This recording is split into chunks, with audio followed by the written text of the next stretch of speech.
Ok. Et puis là, ça va retourner dans 1 minute. Et à chaque fois, ça va te balancer le courant dans un sens et dans l'autre. Ce que je comprends pas, c'est que normalement, ils auraient dû avoir un temps d'impulsion limité. Parce que là, on est en impulsion constante. Alors, est-ce qu'on a passé le contact ou on est dessus? Ah non, on l'a passé, d'accord. On est en impulsion coupée. On s'arrête entre les contacts, en fait. On passe le contact, on s'arrête entre le contact. Donc, le régulateur d'air, il sert à donner un temps de contact constant à chaque impulsion. C'est pour ça que tu as un frein à air. Parce que les deux trucs, Ils frottent.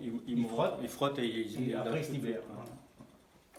Donc là, on devrait avoir dans 5 secondes, ça va faire pareil. Hein. Tu me préviens? Ça doit y aller. L'attaque, il a sonné et puis il s'arrête au milieu. Voilà. Dès le début, il fait clac et puis après, Voilà. c'est les deux Et ton contacts qui sont. Le petit barillet de réserve qui est derrière, qui se remonte avec le système, bah, c'est le barillet qui sert à transmettre l'énergie pour cette rotation-là, qui est indépendant de la régulation horaire. Simplement, ça serait comme un barillet de sonnerie en fait, hein, c'est un barillet de force qui est disponible. Après, comment il le remonte? Oh bah, il est sur la roue principale. C'est sûrement un barillet flottant, pareil. Hein. Ah ouais, parce qu'autrement, Voilà, pareil.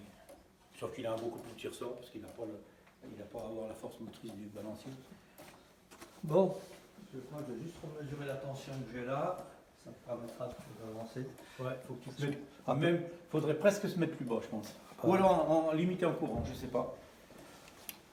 Bah, la vitesse de rotation, ce sera le. C'est le courant normalement. Non, attention, sur le moteur à pompe continue. C'est attention.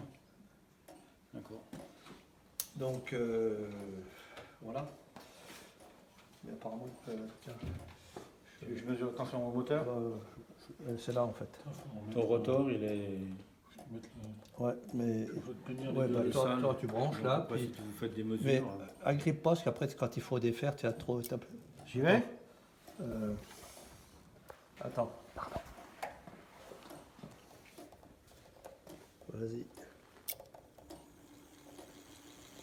On n'a rien là, c'est bien. Ah, attends, il n'est pas. Non, non. Je l'avais mis en ampèremètre tout à l'heure, on a oublié. C'est moi qui. Ça va tout péter. On recommence. J'y vais.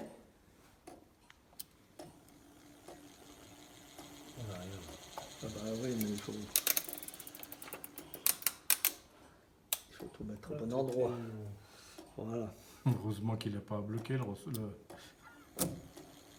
T'as vu, il a patiné là, non?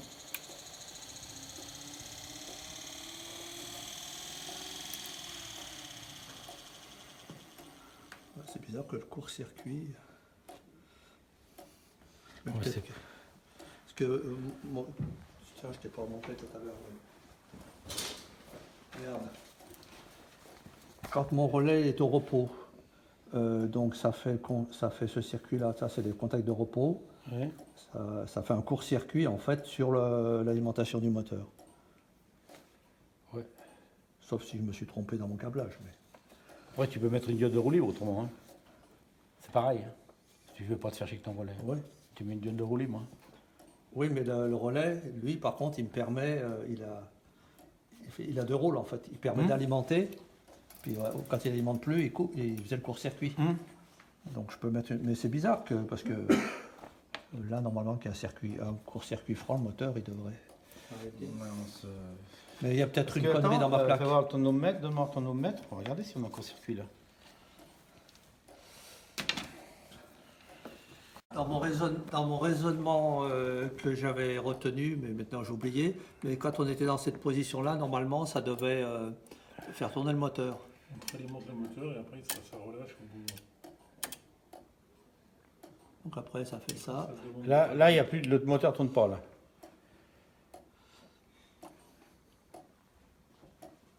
Là, le moteur devrait t'arrêter là. Ouais. Et puis quand on est comme ça, effectivement, le moteur devrait tourner. T'as raison, Jean, c'est comme ça. Ou l'inverse. C'est ça.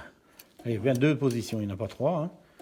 Donc là, il y a un rapport entre les deux, ce qui veut dire que la vitesse ici et la vitesse ici sont pas la même. Il faudrait connaître le rapport d'engrenage entre ça et ça, pour savoir le nombre de tours que celle-ci elle fait, c'est par rapport à celle-ci. Celle-ci, il y a 4 dents, Celle-ci, il y a une dent. Et à un moment donné, ça considère que ça a assez tourné, donc ça a assez remonté le moteur, et on arrête leur montage.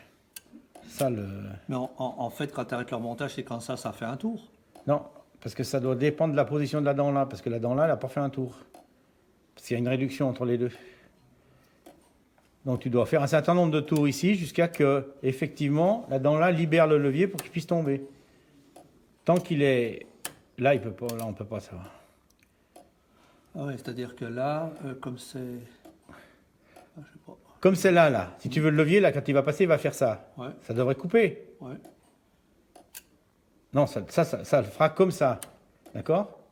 Mais là, si tu tombes sur une dent, c'est cette dent-là qui va l'arrêter, en fait. Ouais. C'est-à-dire qu'on va faire un quart de tour sur celui-là, et à chaque fois, par contre, celui-là, il l'a enclenché. Et puis quand la dent part, enfin, on ne peut pas le voir, là, parce qu'on ne peut pas. Tu vois ce que je veux dire? On doit être... Est-ce que tu comprends ce que je veux dire? À peu près. Là, on n'est pas au cran. Je peux pas y aller puisque Oui, ça je bute. comprends, c'est buté. On n'est pas au bon endroit dessous là. On va aller plus loin. Ouais, Tu vois ce que je veux dire? Et là, ça va mettre en route le moteur. ouais. Ça va tourner. Donc à chaque fois, ça va relever le machin là. Et puis à un moment donné, il va de nouveau y avoir la dent, comme on est là. Donc le levier va venir buter et le contact va s'arrêter. Tu vois, parce que là, il s'arrête là. Même si la dent, elle monte dessus là. Donc elle va s'arrêter et ça s'arrêtera là. L'arrêt mécanique, c'était ça en fait.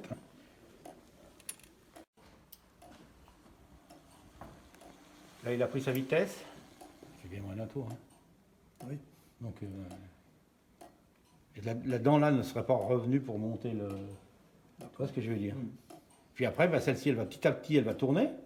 Elle va rebasculer le levier comme ça et ça va se mettre à compter. Et quand on arrive à la fin, ça va basculer dans le truc celle-ci, elle va rebasculer le contact en bas là. Ça va pouvoir, ça va redonner Et ça s'arrête. Et ça fait alors toutes les combien de minutes qui remontent? Ah bah là, faut un papier, un crayon, le nombre de dents, et puis calculer un petit peu, parce que là, je peux pas te dire. Ouais, non, Ça mais je veux te dire. donnera le schéma, ça ce week-end, tu auras. Ouais, non, j'ai déjà assez de boulot là. Comme ça, de visu, je peux pas te répondre. Il faudrait connaître les rapports de Les réduction. rapports, ouais. On connaît la vitesse de ces trous, et puis après, tu redescends le calcul. Hein. Bon, allez, Ça vous va? on a vu des petites choses. Mais c'est pas de la denture droite, hein? Non, c'est l'épicycloïdal. Bon, Gérard, ça correspond à tes attentes pour Oui, continuer? on progresse doucement. C'est bien.